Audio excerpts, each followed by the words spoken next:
والسلام على سيد المرسلين أما بعد فأعوذ بالله من الشيطان الرجيم بسم الله الرحمن الرحيم الصلاة والسلام عليك يا رسول الله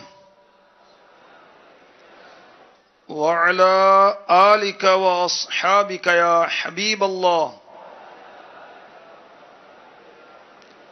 الصلاة والسلام عليك يا نبي الله وعلى آلك وأصحابك يا نور الله. مولا مشکل کشا کرم اللہ تعالی وجہہ الکریم فرماتے ہیں اللہ پاک نے جنت میں ایک درخت پیدا فرمایا ہے. اس درخت کا پھل جو ہے سیب سے بڑا ہے، انار سے چھوٹا ہے، مکھن سے زیادہ نرم ہے، شہد سے زیادہ میٹھا ہے اور مشک سے زیادہ خوشبودار ہے. اس درخت کی شاخیں ہیں تر موتیوں کی. اس درخت کا تنا جو ہے وہ گولڈ کا ہے، سونے کا ہے. اس کے پتے زبرجد کے ہیں. اس جنتی پیارے پیارے درخت کا پھل کون کھائے گا؟ جو آقا پر کثرت سے درود شریف پڑے گا. صلو علی الحبیب صلی اللہ تعالی علی محمد. جنت میں لے کے جائے گی یہ بھائیوں نماز. کیا شان ہے نماز کی، سبحان اللہ. قرآن پاک میں اللہ تبارک و تعالی نے بارہا 99 ٹائمز نماز کا صراحت کے ساتھ ذکر کیا. اس کے علاوہ اور اشارتاً نماز کا ذکر ہوا. چنانچہ سورہ آل عمران یہ تیسرا پارہ ہے، اس کی آیت نمبر 39 میں ارشاد ہوتا ہے فَنَادَتْهُ الْمَلَائِكَةُ وَهُوَ قَائِمٌ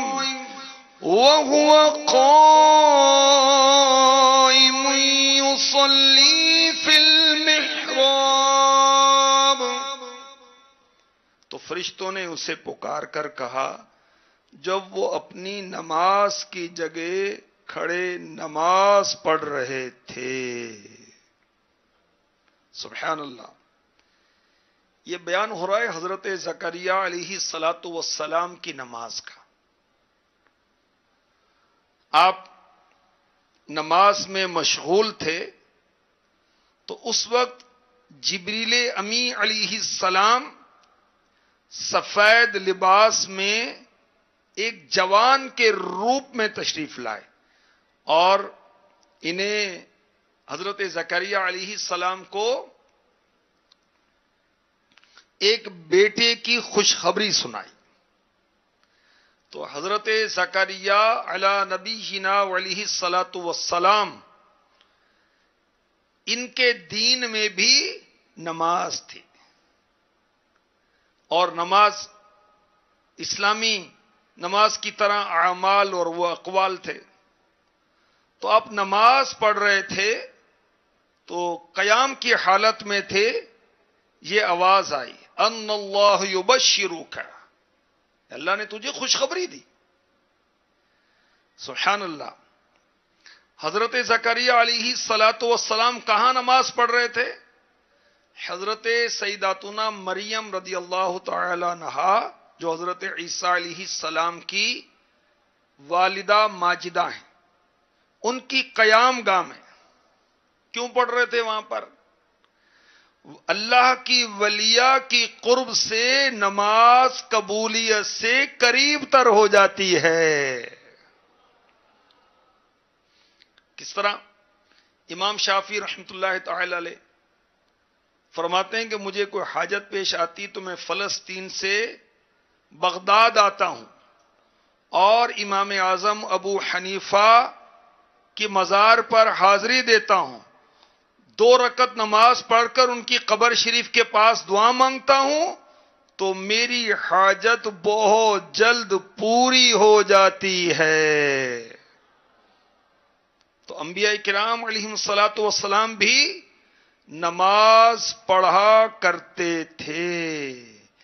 جنت میں لے کے جائے گی اے بھائیو نماز، جنت میں لے کے جائے گی اے بھائیو نماز، دیدار حق دکھائے گی اے بھائیو نماز، جنت میں لے کے جائے گی اے بھائیو نماز، دیدار حق دکھائے گی اے بھائیو نماز، کفار و مومنین میں فارق نماز ہے۔ مسلمان اور کافر میں کیا فرق ہے؟ نماز کا فرق ہے نا۔ کافر نماز نہیں پڑھتے، مسلمان نماز پڑھتے ہیں۔ تو یہ کیسا مسلمان ہے کہ نماز نہیں پڑھتا؟ کفار و مومنین میں فارق نماز ہے، یہ فیصلہ کراتی ہے بھائیو نماز، ظاہر کے ساتھ ساتھ ہو باطن بھی پرزیاں، اور قلب کو جلاتی ہے بھائیو نماز، اور قلب کو جلاتی ہے بھائیو نماز۔ جو نماز پڑھتا ہے اس کا ظاہر بھی اچھا ہو جاتا ہے، اس کا باطن بھی روشن ہو جاتا ہے، اور دل کو زندہ کرتی ہے نماز۔ انشاءاللہ ہم رمضان میں بھی نماز پڑھیں گے، بعد میں بھی نماز پڑھیں گے۔ نماز چھوڑنے والی چیز تھوڑی ہے، اپنانے والی۔ پیارے آقا کی بارگاہ میں ایک شخص نے عرض کی، یا رسول اللہ صلی اللہ تعالی علیہ وسلم، دیکھو قرآن کا بیان، نماز کا بیان قرآن میں بھی ہے، حدیث میں بھی ہے۔ ابھی آپ نے آیت سنی سورہ آل عمران کی، اب آپ حدیث سنیں شعب الایمان کی، 2807 ہے حدیث نمبر 2807۔ ایک شخص نے بارگاہ رسالت میں عرض کی، اسلام میں سب سے زیادہ اللہ تعالی کے نزدیک پسندیدہ کیا چیز ہے؟ فرمایا وقت میں نماز پڑھنا، اور جس نے نماز چھوڑی اس کا کوئی دین نہیں۔ نماز دین کا ستون ہے، اور میرے آقا علیہ الصلوۃ والسلام نے فرمایا کہ نماز دین کا ستون ہے، جس نے اسے چھوڑ دیا اس نے دین کی عمارت کو ڈھا دیا۔ امام غزالی رحمۃ اللہ تعالی علیہ احیاء العلوم میں فرماتے ہیں، نماز کو دین کا ستون کیوں کہا گیا؟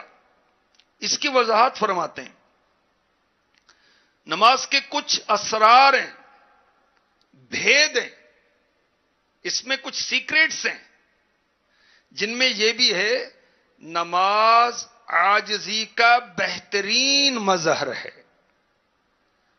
بندہ اللہ کی بارگاہ میں بہت عاجزی کرتا ہے، دیکھیں قیام کرتا ہے، ہاتھ باندھتا ہے نا، یہ عاجزی والا انداز ہے نا۔ نماز پڑھتا ہے بندہ، رکوع کرتا ہے نا، عاجزی والا انداز ہے نا۔ بندہ سجدہ کرتا ہے، یہ عاجزی والا انداز ہے نا۔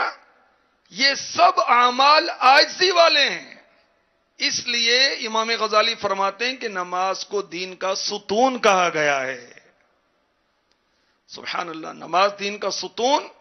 نماز اللہ تعالی کی رضا کا سبب ہے، بندہ نماز پڑھتا ہے اللہ راضی ہوتا ہے، نماز سے رحمت نازل ہوتی ہے، نماز سے گناہ معاف ہوتے ہیں، نماز بیماریوں سے بچاتی ہے، نماز دعاؤں کی قبولیت کا سبب ہے، نماز سے روزی میں برکت ہوتی ہے، نماز اندھیری قبر کا چراغ ہے، نماز عذاب قبر سے بچاتی ہے، نماز جنت کی چابی ہے، نماز پل صراط کے لیے آسانی ہے، نماز جہنم کے عذاب سے بچاتی ہے، نماز میٹھے میٹھے آقا صلی اللہ تعالی علیہ وسلم کی آنکھوں کی ٹھنڈک ہے. نمازی کو تاجدار رسالت صلی اللہ علیہ وسلم کی شفاعت نصیب ہوگی. اور نمازی کے لیے سب سے بڑی نعمت یہ ہے کہ اسے قیامت کے دن اللہ تعالی کا دیدار ہوگا. دیدار حق کرائے گی بھائیو نماز. دیدار حق کرائے گی بھائیو نماز. جنت تمہیں دلائے گی بھائیو نماز. نماز پڑھنے والے کی خوش نصیبی دیکھیے کہ میرے آقا صلی اللہ علیہ وسلم نے 3 مرتبہ فرمایا قسم ہے اس ذات کی جس کے دستے قدرت میں میری جان ہے. یہ فرما کر آپ نے زمین پر نگاہیں جما دی تو صحابہ کرام بھی زمین کی طرف دیکھنے لگے اور رونے لگے. اور حضرت ابو ہریرہ رضی اللہ تعالی عنہ فرماتے ہیں کہ ہمیں نہیں معلوم تھا کہ آقا علیہ الصلوۃ والسلام نے قسم کیوں اٹھائی ہے. پھر سر مبارک اٹھایا تو چہرے پر خوشی کے آثار تھے جو ہمیں سرخ اونٹوں سے زیادہ پسند تھی. پھر فرمایا جو شخص 5 نمازیں ادا کرے، رمضان کے روزے رکھے، مال سے زکوٰۃ نکالے اور 7 کبیرہ گناہوں سے بچتا رہے، اس کے لیے جنت کے دروازے کھول دیے جاتے ہیں اور اس سے کہا جاتا ہے سلامتی کے ساتھ جنت میں داخل ہو جاؤ. دیدار حق دکھائے گی بھائیو نماز. جنت میں نرم نرم بچھونوں کے تخت پر آرام سے سلائے گی بھائیو نماز. نمازی کتنا خوش نصیب ہے. کس طرح کہ یہ اللہ کی بارگاہ میں بغیر اجازت کے حاضر ہو جاتا ہے. 2 ٹکے کا افسر ہوتا ہے، اس کے بعد جانے نہیں دیتے، گارڈ کھڑے، اجازت نہیں ملتی. کارڈ بھیج رہا ہے، کوئی سفارش کروا رہا ہے، کوئی کچھ کر رہا ہے، کوئی گھنٹوں انتظار کر رہا ہے. سبحان اللہ. بندہ جب چاہے رب کی بارگاہ میں بغیر اجازت حاضر ہو جاتا ہے. ایک بزرگ نے فرمایا تو کسی نے پوچھا حضور کس طرح؟ فرمایا پورا وضو کرے اور نماز میں داخل ہو جائے تو اس وقت کسی ترجمان کے بغیر نمازی اپنے رب سے ہم کلام ہو جاتا ہے. سبحان اللہ سبحان اللہ. میں پڑھتا رہوں سنتیں وقت ہی پر، ہوں سارے نوافل ادا یا الہی.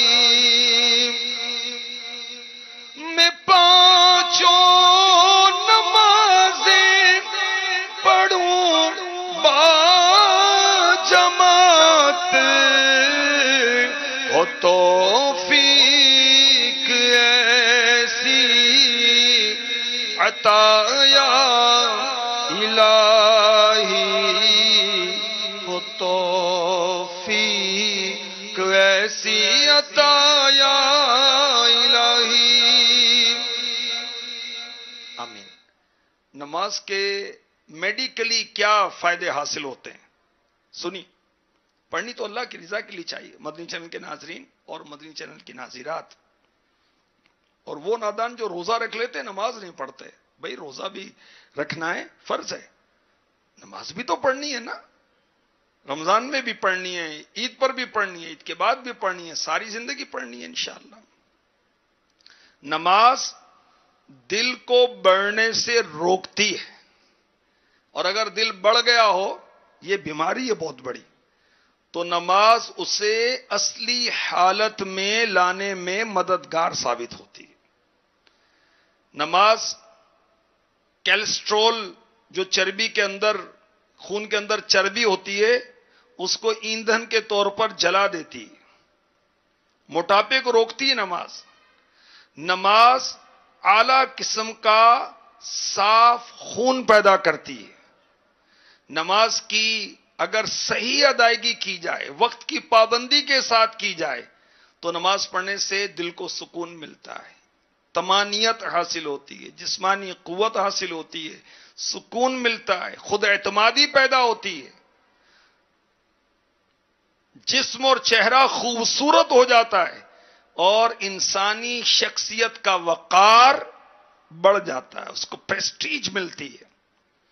نماز حاملہ خواتین کو بچے کی پیدائش کے عمل میں معاون ثابت ہوتی ہے،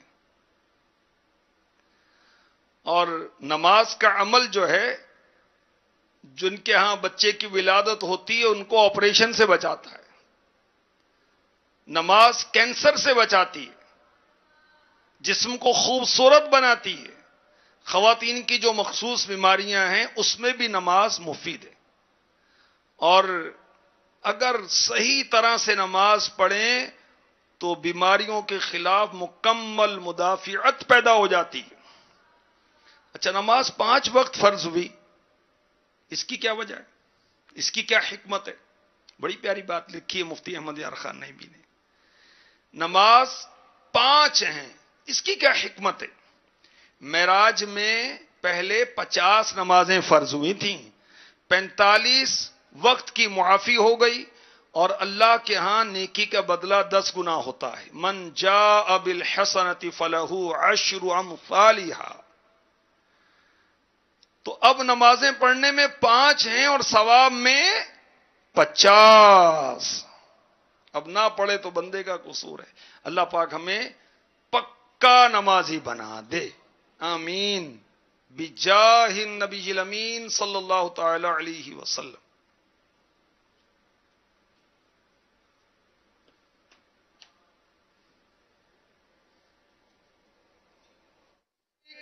جائے گی بھائیوں نماز، دیدار حق کرائے گی